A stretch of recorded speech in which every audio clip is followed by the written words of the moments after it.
yang seolah-olah Pak Amir ini wartawan ilegal. Ingat loh ya, semua pers atau jurnalis itu atau wartawan itu yang bekerja di perusahaan pers itu undang-undang pers itu. Dewan pers itu dibentuk bukan berdasarkan undang-undang, silakan dicari dasarnya apa. Itu berdasarkan keputusan presiden.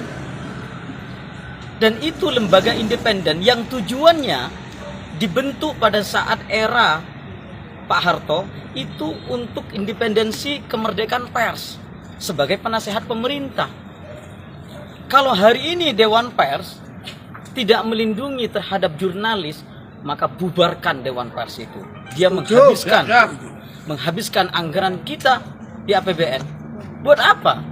Dewan Pers itu dibentuk untuk membela kepentingannya jurnalis, tidak bicara apakah itu terverifikasi dan seterusnya. Karena di dalam Undang-Undang Pers itu nomor 40 tahun 1999 itu kita tahu di situ dalam ketentuan umum siapa sih wartawan, orang yang bekerja di perusahaan pers. Apakah itu UKW atau itu tidak dijelaskan. Ya kalau keberatan Dewan Pers atau asosiasi apapun wartawan, ya silakan direvisi Undang-Undang Pers, kan begitu kan? Yeah. Bukan kemudian mendiskreditkan yang hari ini Pak Amir ada yang bilang oh itu bukan wartawan, itu wartawan ilegal, itu oknum wartawan dan seterusnya.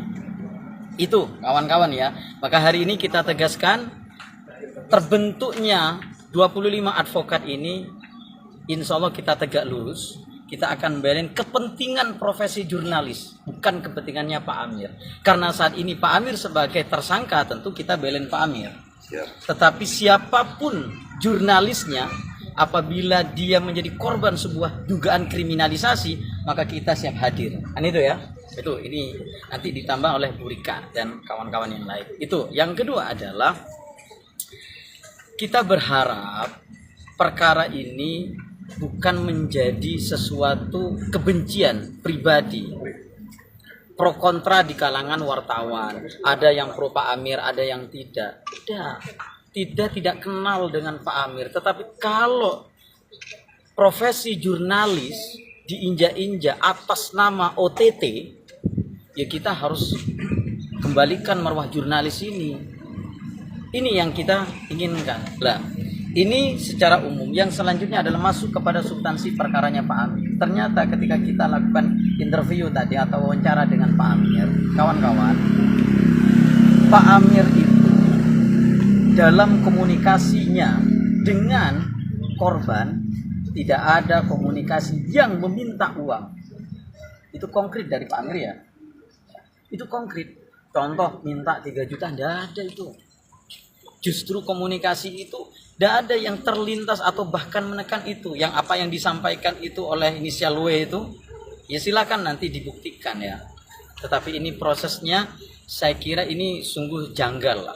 Sungguh janggal dan namanya ini operasi tangkap tangan, ya kita ada ruang-ruang yang kita bisa lakukan tentunya. Tetapi itu konkret nanti Pak Amir kita minta kepada penyidik untuk mengajukan BAP ulang.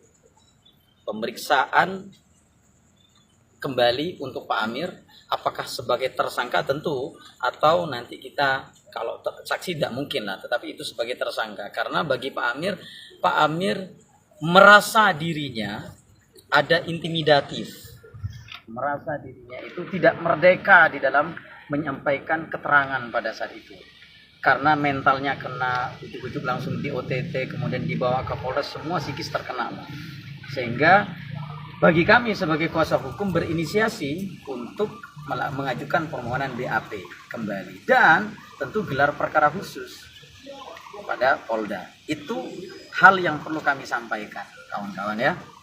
Nah, pertanyaan lain. Ada kesan dan